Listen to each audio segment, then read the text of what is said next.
Madame, Monsieur, bonsoir et merci de nous rejoindre sur Al24 News pour cette couverture spéciale. Actualité oblige, retour sur les événements qui font trembler le gouvernement de Benyamin Netanyahou.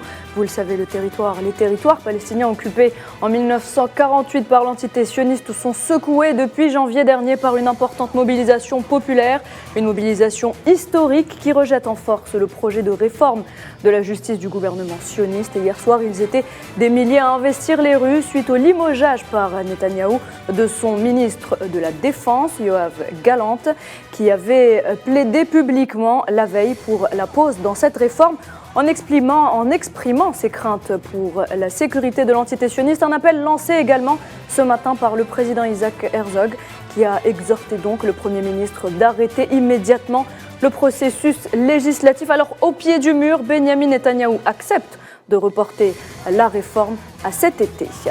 Et pour mettre en lumière ces derniers événements, j'ai le plaisir de recevoir via Skype Amjad Chihab, professeur à l'université d'Al-Aqsa. Bonsoir.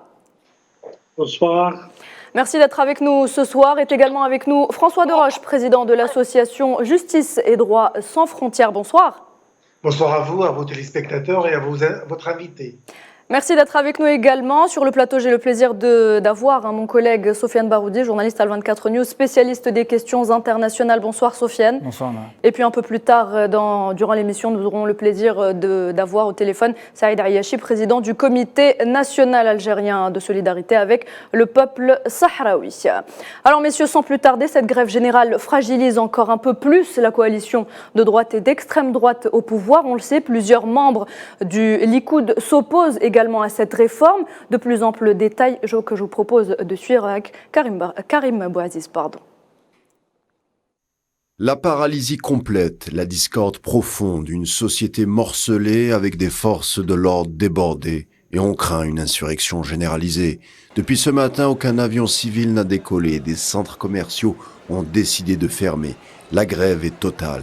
Décrété par le secrétaire général de la grande centrale syndicale, le Hizdatrout, effet rarissime, celle-ci est appuyée par le patronat. La tension n'a fait que monter et l'annonce par Benyamin Netanyahou limogeant Yoav Gallant, le ministre de la Défense, n'a rien arrangé à l'affaire. La raison, ce dernier avait un jour plus tôt pris position contre l'arrêt de la réforme du système judiciaire, en expliquant les dangers encourus pour l'ensemble de la société sur le plan sécuritaire, en interne et externe.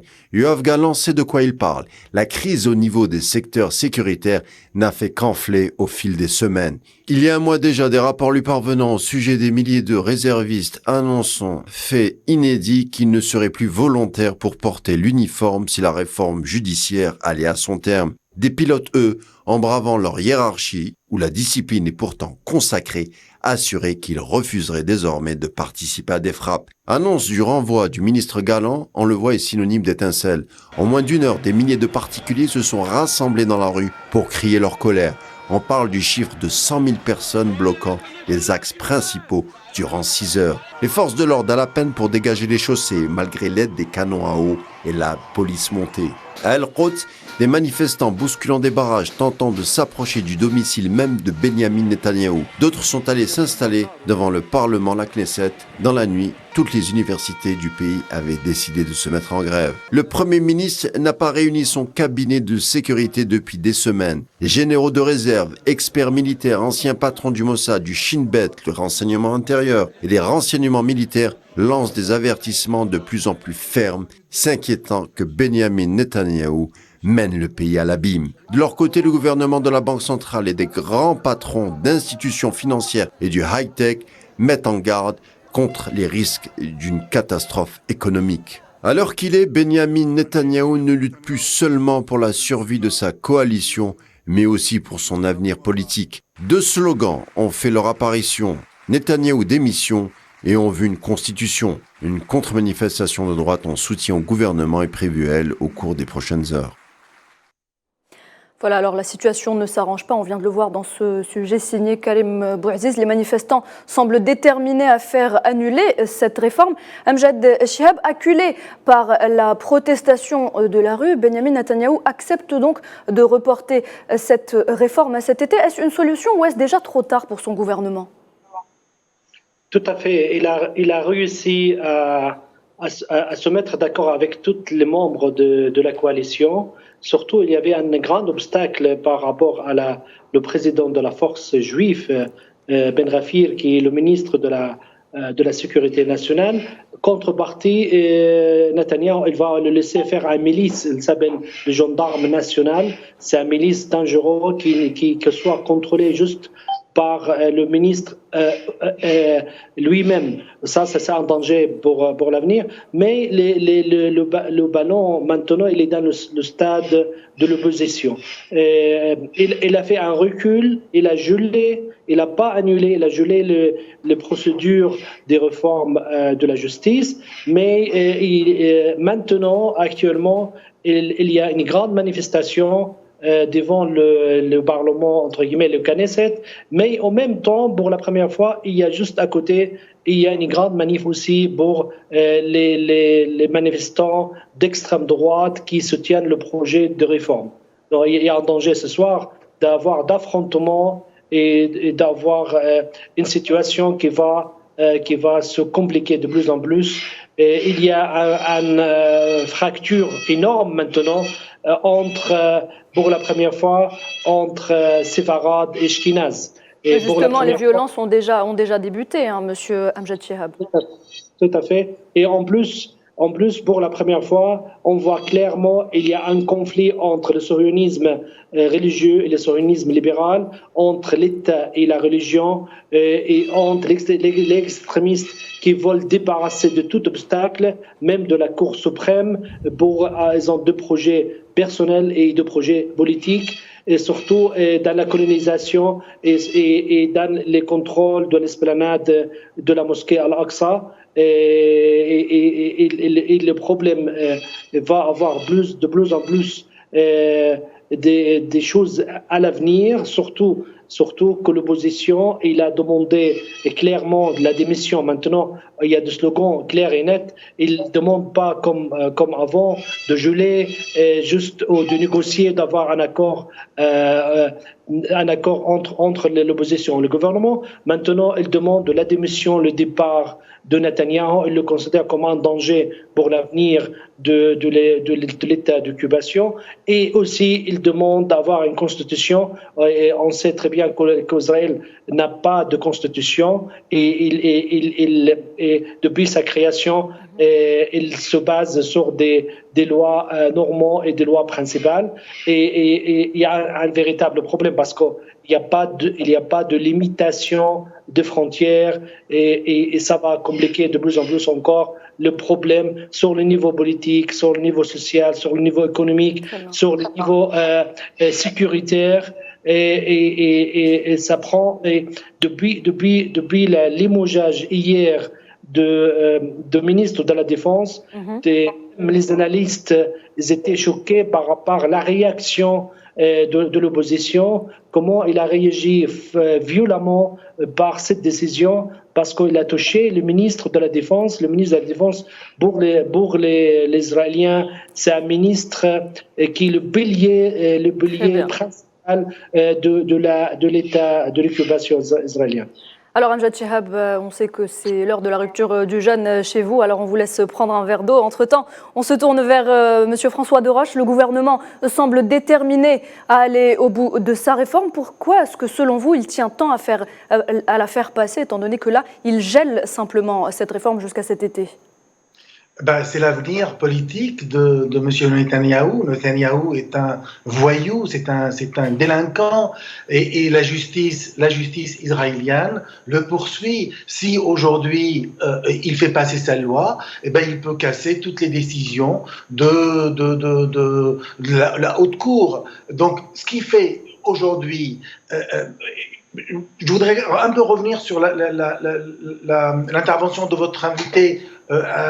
Donc, à l'instant, je pense qu'on a tort, on aura tort de dire qu'il y a un sionisme laïque, un sionisme religieux, même si dans les faits, ça existe. Mais en fait, c'est le sionisme laïque qui finance le sionisme religieux. Même si aujourd'hui, on veut montrer une phase démocratique, en fait, on le voit tous les jours avec les Palestiniens. Cette xénophobie, cet apartheid qu'ils font vivre à une population entière de Palestiniens. Donc, quelque part, quand on parle de sionisme laïque, pour moi, c'est kiff bourrico, excusez-moi du terme. Donc, aujourd'hui, d'ailleurs, c'est quand même, on a atteint un stade extrêmement grave. On a aujourd'hui non pas uniquement les syndicats, le patronat israélien, le patron du Shin Bet, en fait, pratiquement tous les organismes de sécurité sont contre Benyamin Netanyahou, et aujourd'hui, y compris les États-Unis, qui a toujours soutenu, rappelez-vous, qui a toujours soutenu Israël. Aujourd'hui, ce matin, là, Adrian Waston, dans un communiqué, il dit que les valeurs démocratiques ont toujours été et doivent rester une caractéristique des relations entre les États-Unis et Israël, et en insistant sur le fait que les sociétés démocratiques sont renforcées par des contrôles et des contre-pouvoirs. Et les changements fondamentaux pour un système démocratique devraient être menés avec la base de soutien populaire la plus large possible. Et aujourd'hui, quelque part, les États-Unis donnent un pied de nez, font un pied de nez à M. Netanyahou en disant non, nous ne sommes pas d'accord. Ils continuent aujourd'hui bien sûr, ils ont demandé dans un premier temps probablement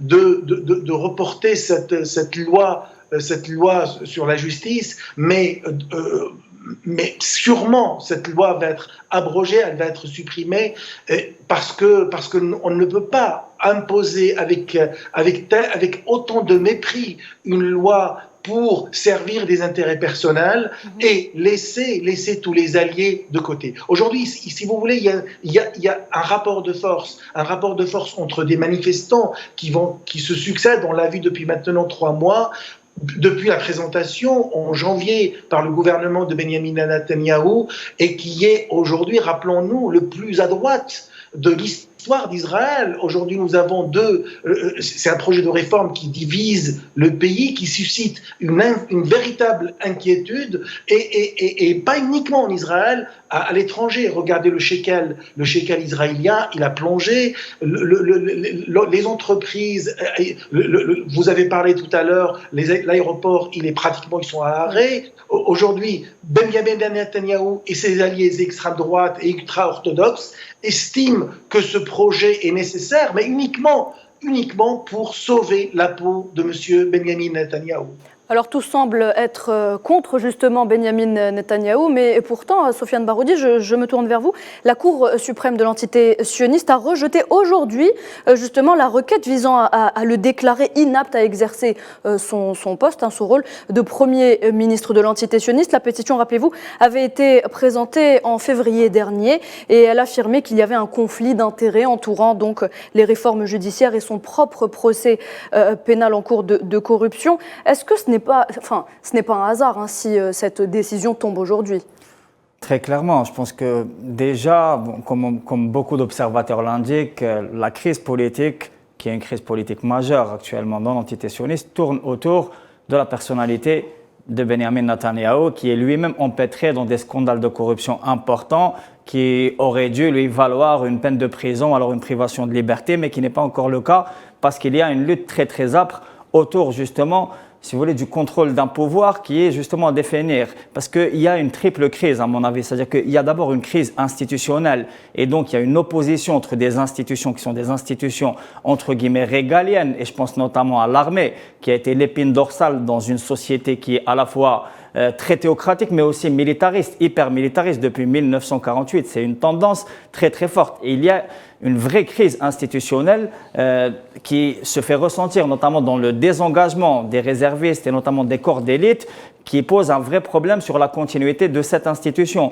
Il y a aussi une crise de régime, une crise politique, parce que le gouvernement, déjà la coalition gouvernementale, elle a pris beaucoup de temps pour être constituée. Je rappelle qu'il a fallu 4 élections pour parvenir à une coalition gouvernementale qui puisse tenir un certain équilibre. Le problème, c'est que cette coalition elle-même est complètement, si vous voulez, dirigée par des courants qui sont fondamentalistes. Et c'est là où moi aussi, je rejoins notre invité qui dit qu'il n'y a pas vraiment de différence entre sionisme laïque et sionisme religieux, mais il y a des courants fondamentalistes. Et le vrai problème, il est dans la profusion, voire la domination, l'hégémonie du courant fondamentaliste qui est partie prenante du gouvernement, notamment via le personnage de Ben Gvir et aussi de Smotrich, mais aussi d'autres composantes. Il y a aussi une forme de fondamentalisation, si vous voulez, de la société qui suit. Et donc, la crise de régime donne aussi lieu à une crise de confiance.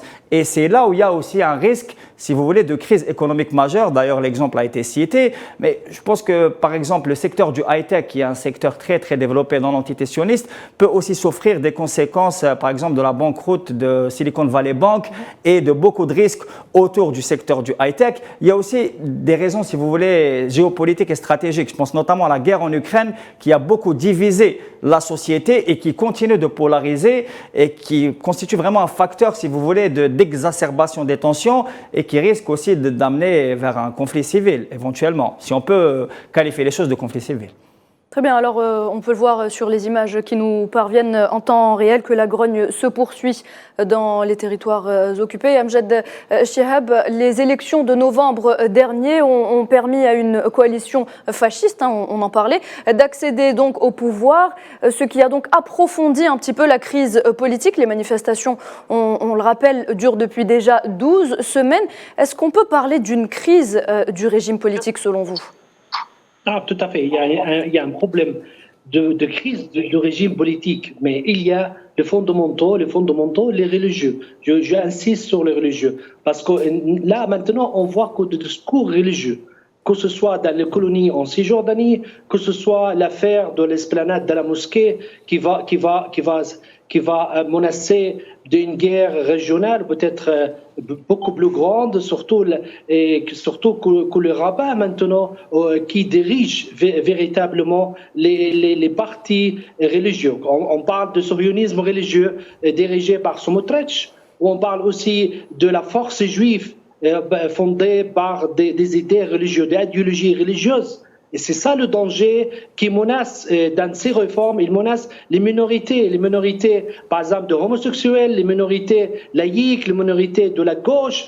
Et toutes ces minorités, parce que la gauche maintenant c'est une minorité. Avant c'est la gauche qui a fait la constitution, la construction de cet état d'occupation depuis 1948 jusqu'à l'arrivée de Netanyahou qui a travaillé avec toutes ses forces pour changer la société équilibrée entre les laïcs et les religieux vers une société plus religieuse et fondée sur des règles de Torah, de règles religieuses. Et les dangers aussi de beaucoup de gens qui se sont sortis dans la rue, qui se sont menacés sur leurs droits, que ce soit en 48 les minorités palestiniennes qui possèdent les nationalités israéliennes. Aussi, il y a toutes les minorités qui veulent imposer les règles. Par exemple, le samedi, ils voulaient interdire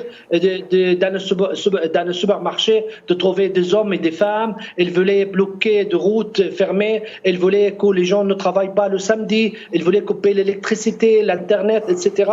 Là, on se dirige vers un véritable danger d'une société qui demande des partis politiques qui demandent d'appliquer les lois religieuses. C'est ça le véritable danger. Et maintenant, les vraies oppositions que se trouvent surtout aux États-Unis, que le gouvernement de démocrates géré par le président Biden soutiennent l'opposition parce qu'ils ne veulent plus voir d'extrémistes fascistes, en plus d'extrémistes de religieux, surtout les coalitions de Netanyahou composées par des partis religieux. il y a que les Likoud, les restes, ils sont que des partis religieux. C'est ça le véritable danger.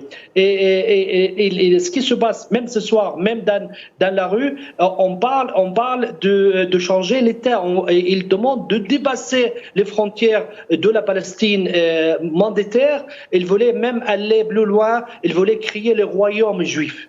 Il parle de royaume juif. On a vu à Paris, il y a quelques jours, on a vu le ministre de la Finance, le président du sionisme religieux à Paris. Il a mis une carte, fait partie toute la Palestine mandataire avec la Jordanie comme l'État d'Israël. Là, et ces idées, elle est fondée sur des idéologies religieuses.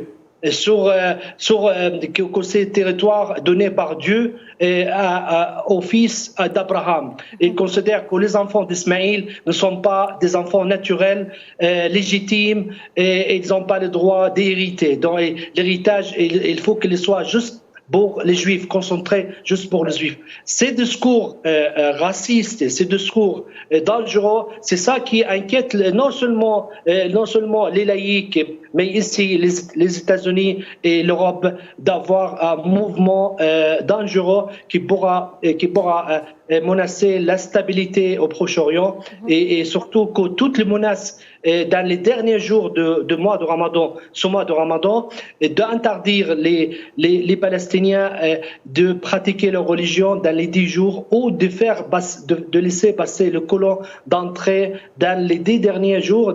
Les 10 derniers jours, on sait tous, c'est des jours d'I'tikaf et c'est Laylat al-Qadr. Tout cela, ça peut aussi déclencher des affrontements ou peut-être avoir des conséquences néfastes sur la situation. Quoi qu'il arrive, la situation actuelle, c'est une situation, c'est pas facile de réparer ce qui est arrivé, mais Netanyahou essaye de jouer par son expérience et sa capacité de sauver ce qu'il peut sauver. Et ce soir, il a réussi à éviter une vote de confiance sur son gouvernement. Et on attend cette semaine, c'est une semaine décisive. Oui. Et on verra s'il continue de défier ou s'il va mentir comme d'habitude. Il va mentir pour essayer de dépasser ces obstacles et rester toujours au pouvoir. Parce que tout ce qui l'intéresse, c'est ses intérêts personnels. Et il voulait finir sa vie politique en évitant les procès de corruption et surtout d'entrer en prison. Et quoi qu'il arrive, le prix, il est prêt à aller plus loin. Et il joue maintenant parce qu'il était devant les faits accomplis. Très bien. Il ne peut pas continuer. Donc il a gelé, il a reculé un peu. Et on verra dans les jours à venir comment la situation va évoluer. Alors, je me tourne vers vous, François Deroche. On le sait, l'armée de l'occupation, elle est elle aussi touchée de plein fouet par un mouvement de désobéissance qui concerne surtout les officiers de réserve. Beaucoup craignent une implosion de ce qui a été l'épine dorsale de l'entité coloniale depuis sa création en 1948. Est-ce qu'il y a, selon vous, un vrai risque de division profonde dans les rangs de l'armée sioniste ? Bien sûr, il y a un vrai risque, il y a même un risque de chaos. Aujourd'hui, quand vous voyez les patrons, les syndicats, tout le monde, tous les organes de sécurité, l'armée israélienne, tout le monde est contre ça. Mais vous savez, moi je me méfie beaucoup de monsieur Netanyahou, qui a plus d'un tour, un tour dans son sac. Il a toujours, je pense, il recule pour mieux sauter, mais je ne suis pas certain qu'il puisse revenir avec aujourd'hui tout le monde entier l'observe, le monde entier le voir. Et lui, il voulait absolument, comme l'a dit votre invité, et il veut surtout sauver sa peau. Il veut finir sa vie politique, pas en prison, comme l'a fait un autre dirigeant israélien qui a passé des années en prison. Donc aujourd'hui, il a peur des magistrats et il veut ces alliés d'extrême droite qui représentent le tiers de la population d'Israël, ce sont des intégristes, ce sont des fanatisés, ce sont des gens extrêmement dangereux. Et puis là, il veut rétablir un rapport de force pour obliger cette Cour suprême qu'il juge lui, parce qu'il considère que cette Cour, elle est politisée. Et il prévoit une nomination des juges. Vous vous rendez compte? C'est comme quelqu'un en France. On changerait la Cour de cassation ou le Conseil d'État et le président de la République nomme ça veut dire qu'il n'y a plus de pouvoir législatif, de pouvoir judiciaire. Il reste uniquement un pouvoir exécutif. Et c'est ce qu'il veut, monsieur Netanyahou. Oui, il cherche à se protéger, en d'autres termes. Absolument, mais ce qui était intéressant dans cette affaire, c'est que même au sein du Likoud, on a des gens qui commencent à faire scission et on n'est pas sûr que cette loi aujourd'hui, si elle se présente devant le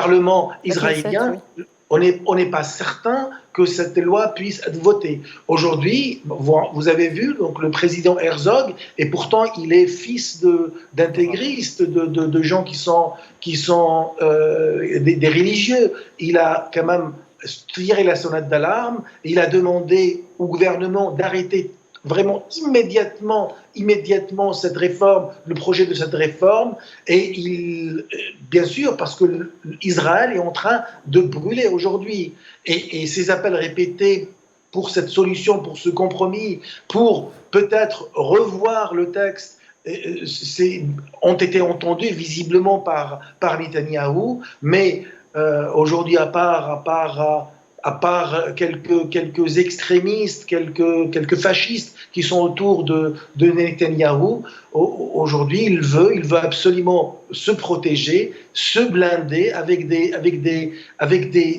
juges qu'il met à sa botte, et, excusez-moi du terme, mais qui aujourd'hui veut mettre la justice sous sa coupe.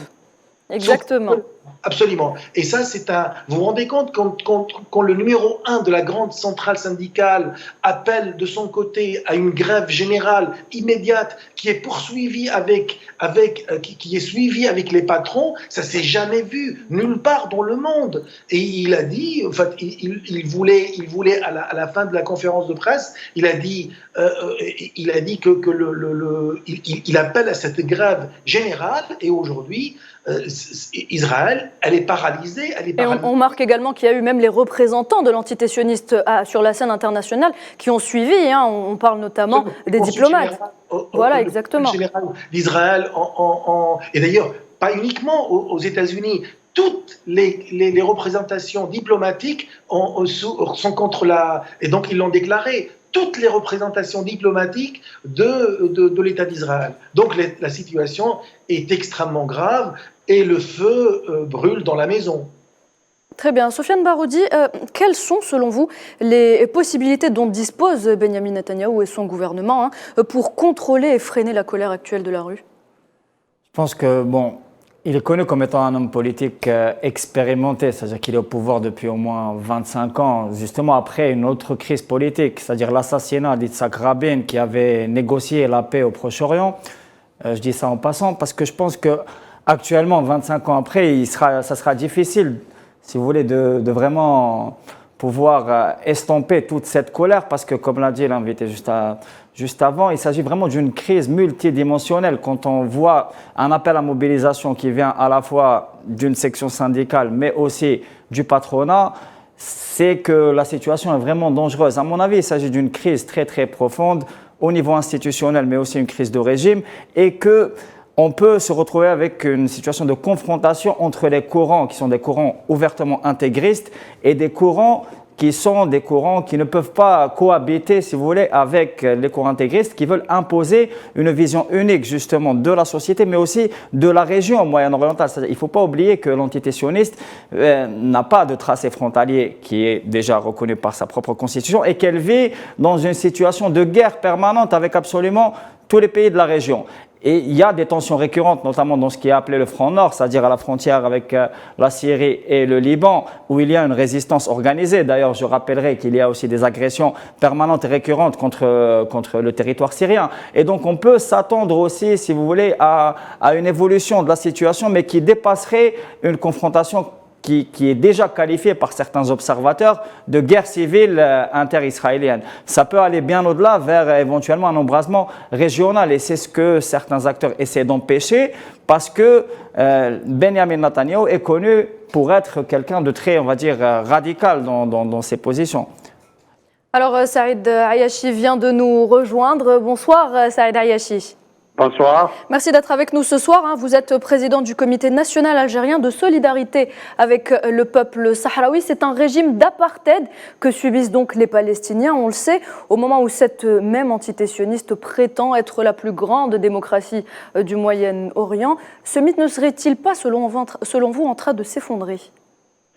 Il faut d'abord identifier les gens qui affublent le régime ou la vie politique israélienne de grande démocratie. Ce sont les mêmes démocraties qui pratiquent,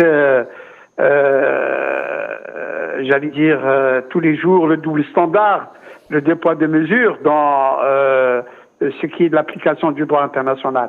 En fait, ce qui est en train de se passer en Israël aujourd'hui, d'abord concerne la vie sociopolitique israélienne elle-même, et après tout,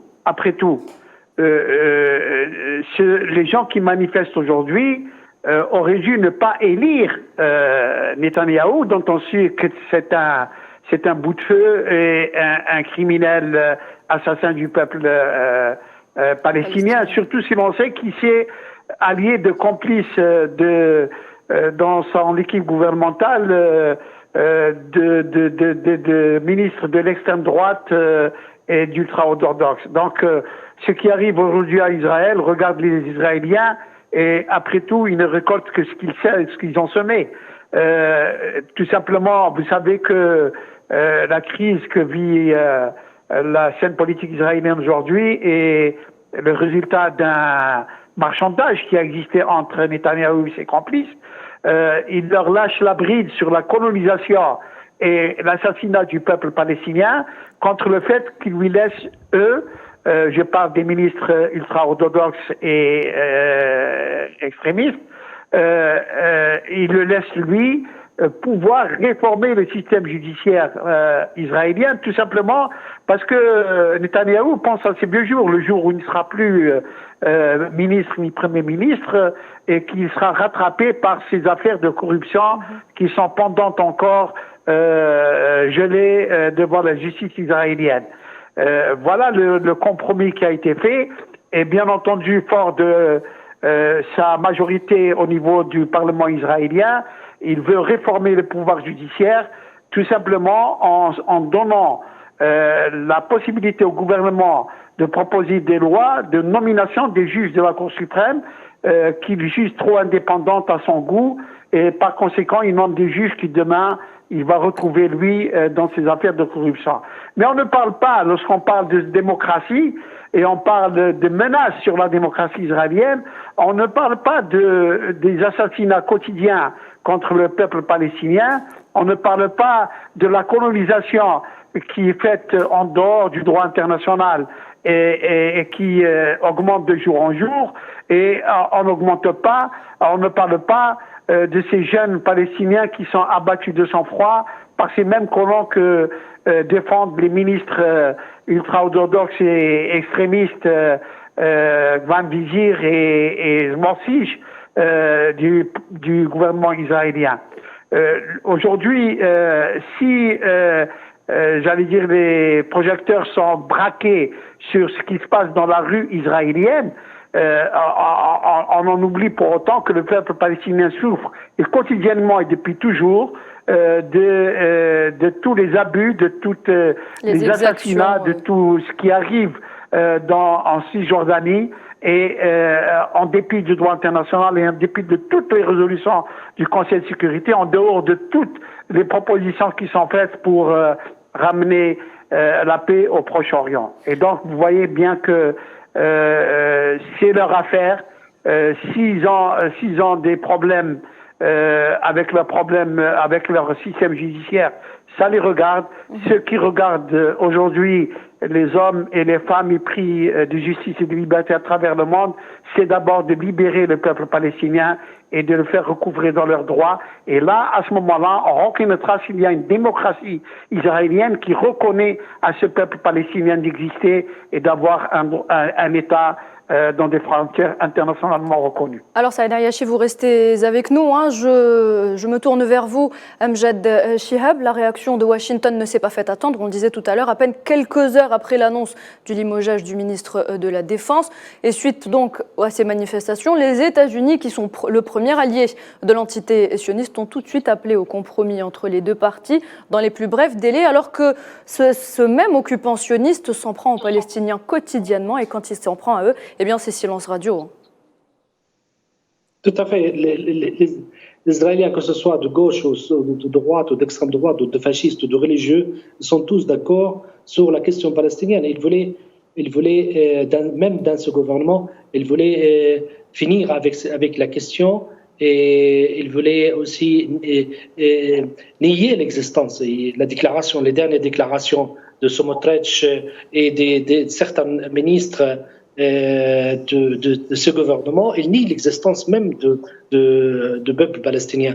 J'ai fait un peu de réserve sur certains termes. Il n'y a pas eu un accord de paix avec les Palestiniens. Il y a eu un accord de principe. Il s'appelait Oslo. C'était un piège pour les Palestiniens. Et aussi sur les termes d'apartheid. On n'est pas dans un système d'apartheid pour les Palestiniens. On a un système d'occupation beaucoup plus pire que le système d'apartheid au sud d'Afrique. Surtout le travail qu'ils font, la colonisation, l'idéologie religieuse, les demandes. Smotrich était très clair, il a dit clairement aux Palestiniens qui prennent ces ordres de l'histoire, soi-disant Yusha Ben Noun, quand il est arrivé en Palestine, et il a encerclé la ville de Jéricho, la ville la plus ancienne dans le monde. Il a demandé aux gens, vous avez trois choix. Soit vous acceptez notre domination, vous n'avez aucun droit politique, et soit vous partez d'ici et pour sauver votre vie, et soit vous faites face à notre armée. Smotrich, il a répété ça depuis son arrivée il y a 3 mois, il a répété ça plusieurs fois aux Palestiniens. Vous n'avez aucun droit ici. C'est ça le danger, le véritable danger. Le véritable danger, non seulement pour la société de l'occupation juive à l'interne, mais aussi c'est une menace pour la stabilité de la religion, de la région au Proche-Orient, surtout qu'ils ont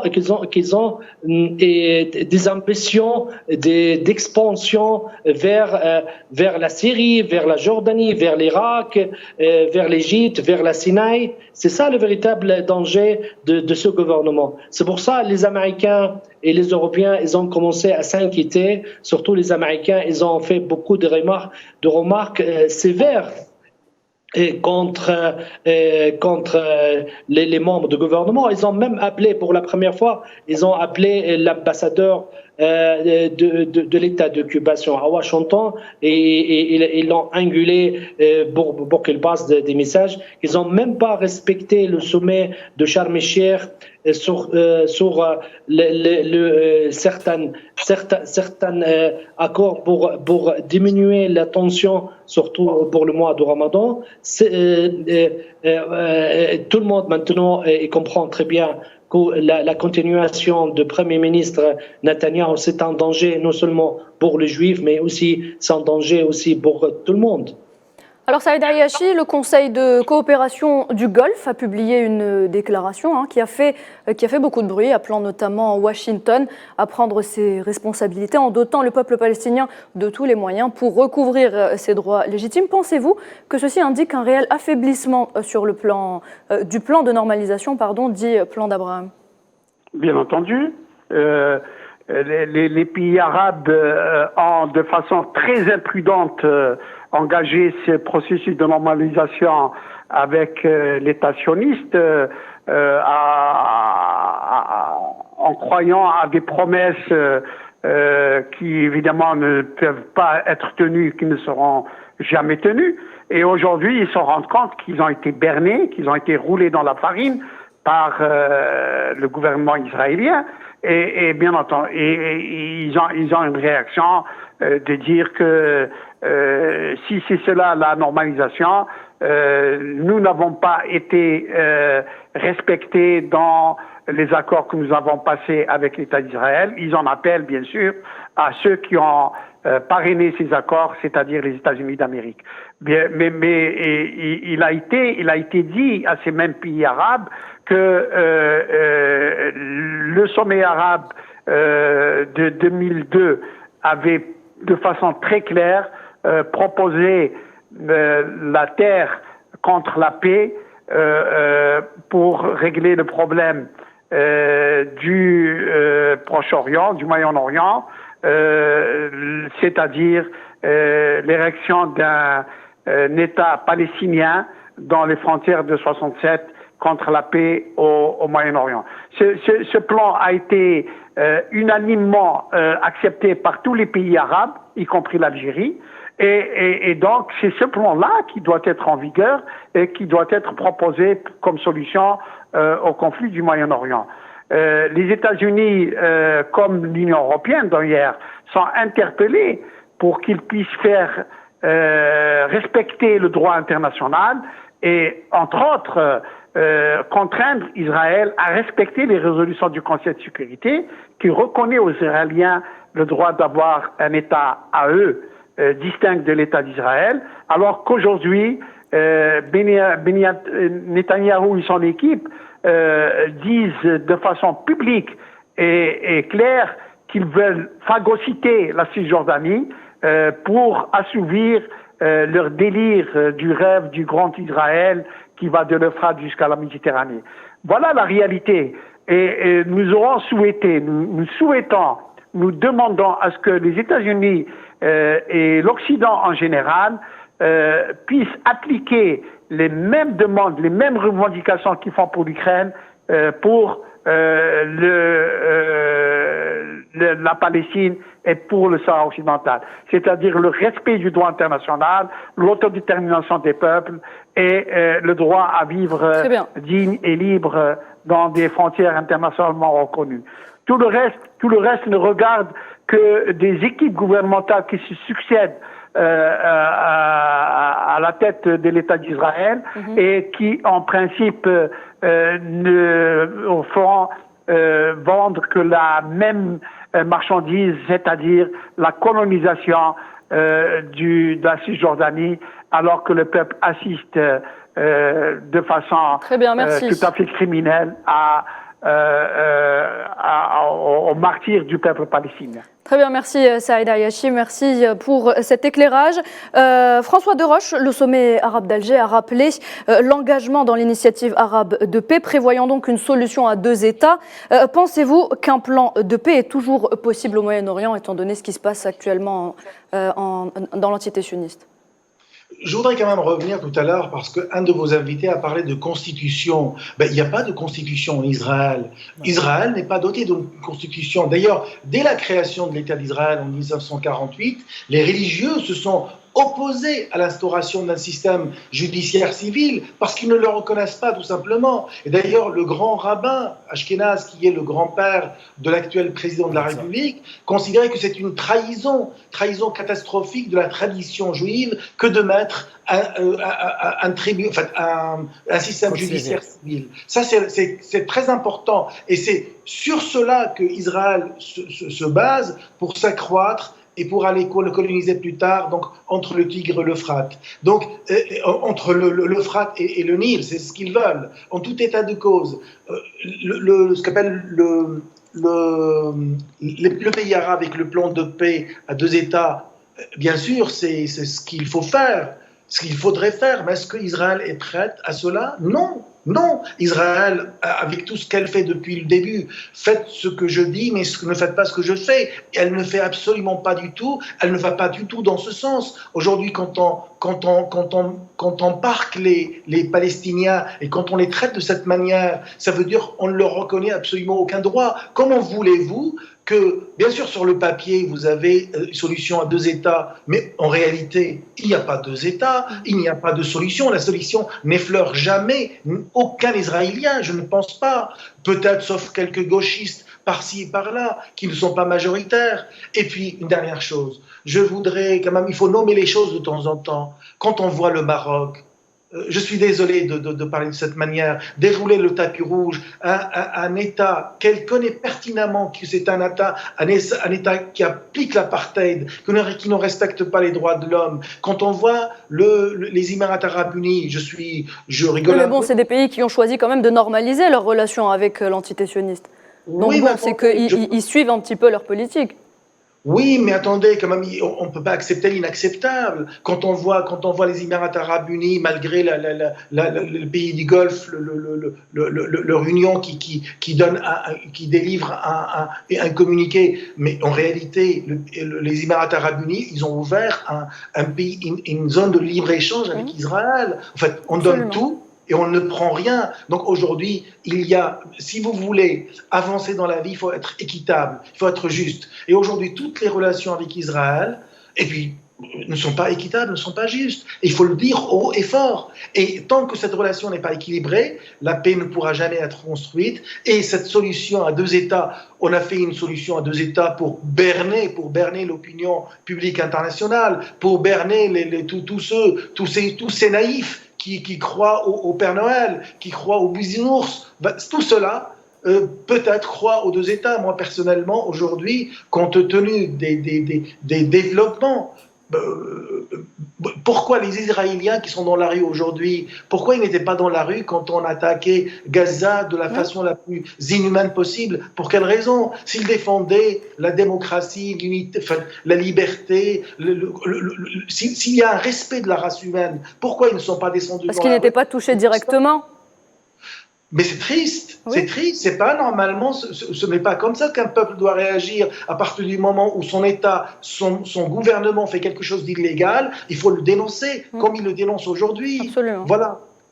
Très bien. Sofiane Baroudi, je reviens à vous. Ces événements interviennent à l'heure où, sur le plan géopolitique, il y a ce rapprochement entre l'Arabie Saoudite et l'Iran, on le sait, avec une médiation chinoise inédite dans cette région, un rapprochement considéré comme une sorte de défaite stratégique pour l'entité sioniste, un rapprochement qui change la donne dans la région. Serait, selon vous, un facteur aggravant de cette crise au sein du gouvernement sioniste ?